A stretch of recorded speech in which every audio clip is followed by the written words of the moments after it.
안녕하십니까. 주사위 채널의 정 소장입니다. 어려운 시장이 계속되고 있습니다. 여러분들 너무 걱정하지 마시고요. 지금 이제 뭐 확률적인 측면에서 봤을 때 조금 지금 여러 가지로 어려운 상황들, 그리고 또 뭔가의 저점을 예상하지만 저점을 깨고 내려가는 그런 부분들이 일부 나오고 있습니다. 그렇지만 우리가 큰 틀에서 보면 아주 일부분일 뿐이에요. 이렇게 뭐 방금 전에 확률에 대한 말씀을 드렸습니다만, 확률이라는 것이 맞을 수도 있고 틀릴 수도 있다는 뜻 아닙니까? 그러니까 양방향을 우리가 다 봐야 된다는 것이고, 그렇기 때문에 지금 현재 너무 걱정하지 마시고, 이렇게 틀린 게 지속된다, 우리의 예상 밖의 어떤 흐름들이 나온다, 그렇다는 것은 또 조만간에 우리의 예상하고 정확하게 부합하는 그런 흐름이 나올 수도 있다는 것입니다.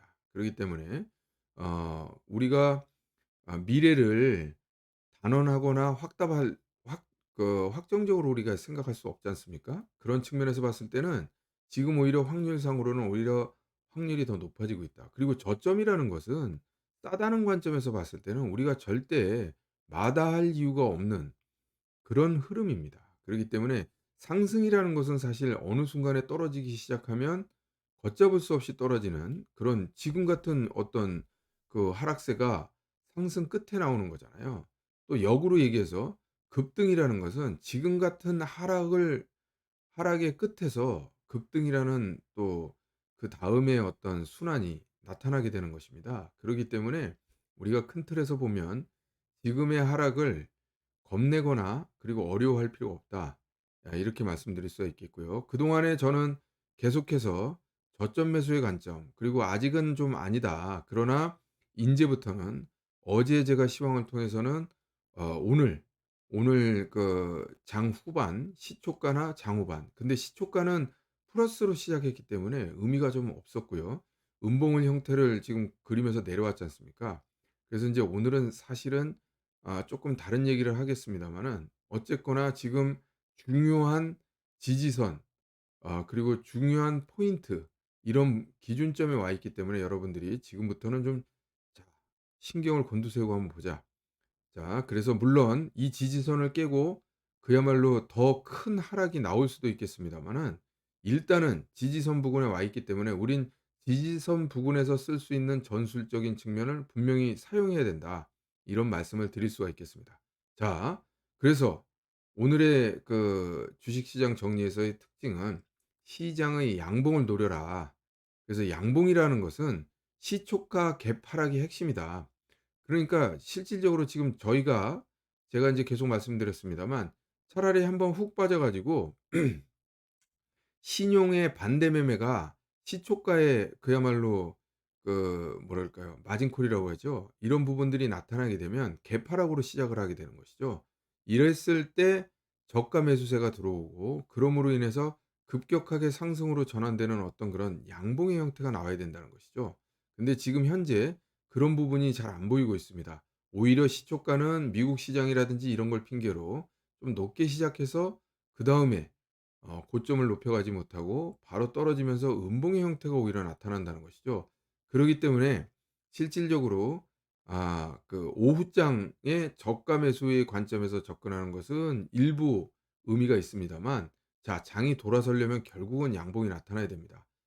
그 돌아선다는 말은 추세가 저점을 찍거나 전환된다는 뜻 아니겠습니까? 그렇기 때문에 지금 현재 시점에서 봤을 때 우리가 가장 필요한 부분은 차라리 시초가 갭 하락, 이런 부분이 굉장히 중요한 신호가 될 것이다, 라는 말씀을 드리고요.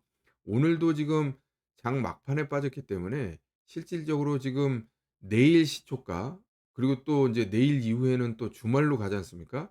그래서 지금 3일 남았는데요, 이번 주. 3일 동안에 개파락에 이은 양봉의 형태가 출현하기를 고대고대 기다려야 된다, 이렇게 말씀드릴 수가 있겠습니다. 어쨌거나 중요한 부분은 지금 현재로는 계속해서 매수를 하더라도 분할 매수 관점에서 접근해야 되는 부분이라서, 이런 부분들 잘 참고하시면서 시장에 참여하시길 바라겠습니다.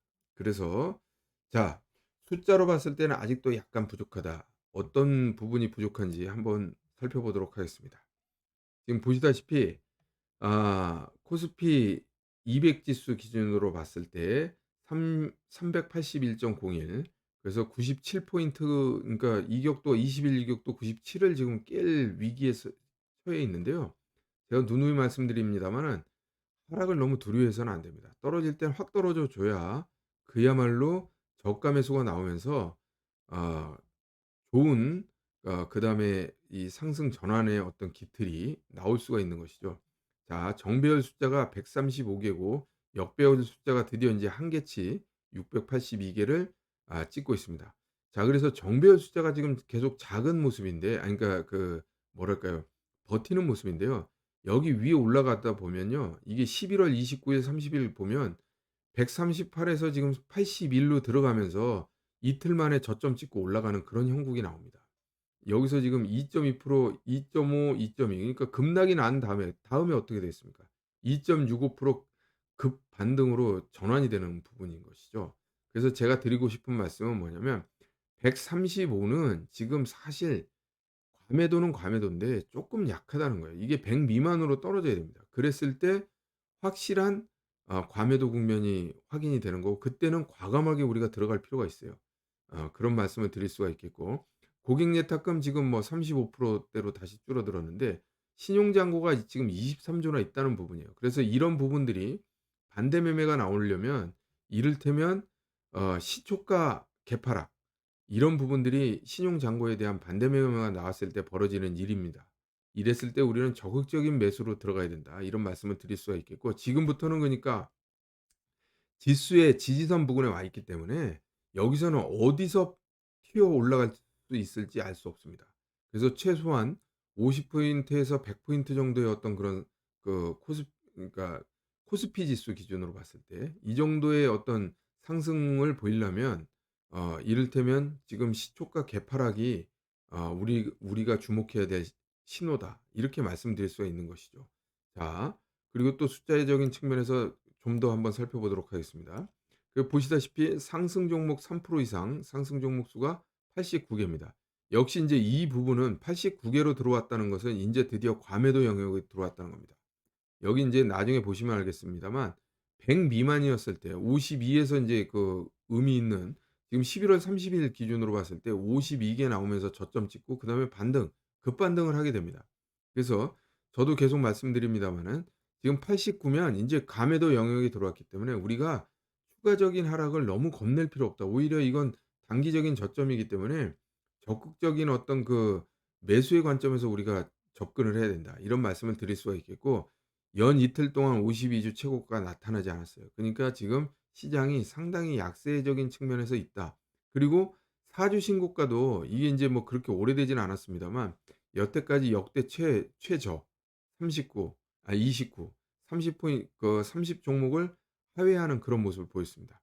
자, 그래서 숫자적인 측면에서 봤을 때는 괌에도 인제 확실하게 진입을 했고, 다만 정배열 종목이나 그리고 이격도 부분으로 봤을 때는 이격도는 지금 최근 한 3-4 달을 봤을 때는 95 정도가 가장 낮은 수준이었어요. 그러니까 96, 어제는 제가 96을 얘기를 하면서 6 자를 보면 우리가 과감하게 매수 관점에서 한번 접근해 볼 수 있다, 이런 말씀을 드렸는데 아직은 97 지키고 있고요. 그래서 내일 하루 정도 더 빠져준다 그러면 저는 차라리 미국 시장이 이를테면 하루 정도 그냥 조정을 확 크게 받아 가지고 이를테면 시초가 개파락, 이런 부분들이 나타난다면 오히려 더 이거는 시장을 돌이키는 데 도움이 될 것이다, 이렇게 말씀을 드릴 수가 있겠습니다. 자, 그래서 다시 돌아가 보면은요. 그래서 기준점에 왔다 이겁니다 지금. 제가 인제 이따가 또 차트를 먼저 볼까요? 지금 보시면 이 제가 인제 그 기준선 드디어 여기에 오늘 닿았어요. 381 이에요. 이게 지금 코스피 200 기준으로 봤을 때는 380에 대한 부분들이 인제 지지선을 테스트하는 국면이 드디어 들어왔다는 겁니다. 여기서 개파락으로 예를 들어서 이렇게 밑에서 시작한다고 치자고요. 377 이나 이런 식으로. 개파락을 하면서 개파락을 했을 때 우리는 두려워할 게 아닙니다. 시초가 개파락은 오히려 잘 봐야 돼요. 그래서 이 갭을 메꾸는 순간 인제 우리는 거기서 종목에 대한 적극적인 매수 종목이 무엇일까를 찾아봐야 된다는 뜻입니다. 무슨 말씀인지 아시겠죠? 그래서 여러분들이 아셔야 되는 게 여기서 인제 시초가 갭을 메꿀 때 그러면 이 종목에 대한 선정 방법에 대해서 말씀을 드리면 이를테면 여기 시초가 갭 메우고 우리가 원하는 양봉이 나왔다고 치자고요. 그러면 양봉이 나왔을 때 그러면 우리는 어떻게 해야 되느냐? 이를테면 뭐 양봉을 한번 그려 보죠. 이런 식으로 양봉이 나왔다고 치자고요. 그러면 이런 양봉이 나왔을 때 그러면 이런 형태, 그러니까 하락했다가 바닥치고 올라가는 형태의 종목을 사야 될까요? 아닙니다. 오히려 최소한 미리 상승해 있는 종목, 최소한 미리 상승해 있는 종목, 그리고 또 더 좋으려면 차라리 박스권을 돌파하는 종목. 그동안에 어떻게 보면 뭐랄까요? 어 박스권을 박스권엔 상단에다 갖다 뒀다가 요렇게 갖다 뒀다가 오히려 뭡니까? 이 박스권을 쭉 상향 돌파하면서 양봉이 나오는 형태. 이런 종목들을 찾아야 되는 거예요. 그래서 제가 뭐 신고가형 종목이니 아니면 박스권 박스권이나 바닥권 탈출 종목이니 이런 식으로 구분해서 말씀드리는 건데 이렇게 인제 시장이 돌아서는 걸 확인하는 고 나서는 그다음에 바로 이런 종목들을 찾아서 투자를 해야 된다는 것입니다. 그랬을 때 인제 주도주의 형태도 나올 수 있는 거고 그리고 그다음에 인제 상방이 열려 있잖아요. 상방이 거의 한 하락폭에 비해서는 사십 그러니까 이게 400 까지는 지금 한 상방이 열려 있으니까 얼마나 뭐랄까요. 안전하게 투자를 하는 거죠, 양봉이 확인된 다음에는. 그런데 종목의 입장에서 봤을 때 정고점을 돌파해 가지고 이런 어떤 그런 신고가의 형태가 나온다 그러면 이건 뭐 어떻게 보면 올라갈 때 충분히 시장의 어떤 반등폭보다 이거는 신규 상승이니까 신규 상승 추세의 어떤 출현이기 때문에 더 큰 상승을 보일 수 있다는 겁니다. 자, 그래서 여러분들한테 시황을 지금 설명을 드립니다만 또 한편으로 인제는 바닥권 부근에 와 있기 때문에 돌아섰을 때를 가정하고 우리가 그러면 어떻게 전략적인 측면에서 활용을 할 것인가 이런 부분에 대해서 지금 말씀을 드리는 겁니다. 자, 그래서 다시 인제 정리한 부분으로 돌아오면 그 중요한 것은 지지 여부이기 때문에 이 380 선에 대한 지지 여부이기 때문에 여기서 오히려 시초가 상승은 그다음에 이번 이런 음봉 한번 나오면 이건 그냥 완전히 크게 깨질 수가 있다는 부분이에요. 그러니까 어떻게 보면 그 시초가에서 버티면서 플러스 나왔다가 밑으로 내리꽂는 어떤 그런 형태가 나오면 기다립니다, 기다려. 차트상으로. 그러니까 우리가 기술적인 흐름을 기술적인 어떤 매매의 패턴을 활용해야 되는 부분입니다. 그건 기다린 거고 자, 오히려 시초가 개파락이라는 건 오히려 땡큐라고 봐야 되는 거예요. 그러면 시초가 개파락이라면 자, 준비, 준비. 그리고 그다음에 인제 양봉의 형태를 나타내면서 의미 있는 그러니까 시초가 개파락해서 가령 3% 빠졌습니다. 3% 빠져 가지고 예를 들어서 플러스로 돌아섰어요. 그럼 3%가 오른 거잖아요, 저점에 비해서. 이런 부분들은 우리가 인제 '시장이 완벽하게 돌았구나.' 시장이 예를 들어서 인제 뭐 3% 상승하기는 힘들겠습니다만 뭐 1-2% 정도 저점 대비 1-2% 상승한다 그러면 그거는 개별 종목 입장에서 봤을 때는 5% 이상 상승이 수두룩하게 나올 수 있는 그런 조건이에요. 그러니까 이런 부분들을 보자는 겁니다. 무슨 말씀인지 알겠죠? 그래서 오히려 지금부터 계속 봐야 될 건 시초가에 플러스로 나는 게 그렇게 좋은 건 아니에요. 저점 부근이기 때문에 차라리 떨어질 땐 푹 떨어지는 게 좋다는 겁니다. 떨어졌다가 그다음에 그러니까 시초가 개파락 이후에 오히려 양봉의 형태가 나온다 그러면 우리가 적극적으로 종목을 찾아야 된다. 이런 말씀입니다. 자, 그러나 여기에 단 예외가 있습니다. 뭐냐? 돌바락제로 인해서 개파락을 하고 개파락을 한 상태에서 음봉의 형태가 나온다 그러면 어떻게 될까요? 그건 또 기다려야 해요. 기다려. 무슨 말씀인지 알겠죠? 그러니까 상승하고 음봉의 형태가 나오는 것도 무섭지만 예를 들어서 개파락하고 나서 음봉이 나온다는 건 이거는 떨어지는 칼날이 되는 거예요. 그러니까 무슨 소리냐? 차트상으로 보면 380을 그 지켜야 되는데 개파락하고 음봉이 나와 버리면 380이 또 갭으로 무너지기 때문에 이런 상황에서는 절대로 어 그 매수에 접근해서는 안 된다. 이렇게 말씀드릴 수가 있는 부분이죠. 그래서 인제 지금 제가 요 방송을 시작한 지가 얼마 안 돼서 그렇습니다만 앞으로는 그래서 미리미리 저는 사실 우리 개인적인 우리 톡방이라든지 이런 쪽에는 제가 말씀을 드렸어요. "자, 저는 이미 일정 부분 현금화 시작했다. 그래서 지금 하락 방향에 대한 어떤 지지선 부근까지는 지금 떨어질 수밖에 없는 그런 국면이기 때문에 우리가 미리 현금을 준비하자."라는 말씀을 좀 드렸고요. 물론 그걸 뭐 확인할 수 남의 계좌를 확인할 수가 없으니까 어떻게 될지 모르겠습니다만, 저도 개인적으로는 계속 지금 현금 확보에 나서고 있다. 사실은 저도 손절매도 지금, 저는 원래 손절매 좋아하지 않는 스타일인데, 저도 지금 손절매도 일본 해 가면서 현금 확보에 계속 주력했다, 이런 말씀을 드릴 수가 있겠습니다. 자, 그래서 지금 이제 정리를 해 보면요. 자, 돌바락제락만 아니라고 한다면 개파락은 오히려 땡큐로 봐야 된다. 그래서 오히려 시초가 상승은 오히려 좋아할 일이 아닌 거고, 시초가 개파락을 오히려 노리자, 이런 말씀을 드리면서 잠시 후에 종목 리뷰를 통해서 다시 인사드리도록 하겠습니다. 감사합니다.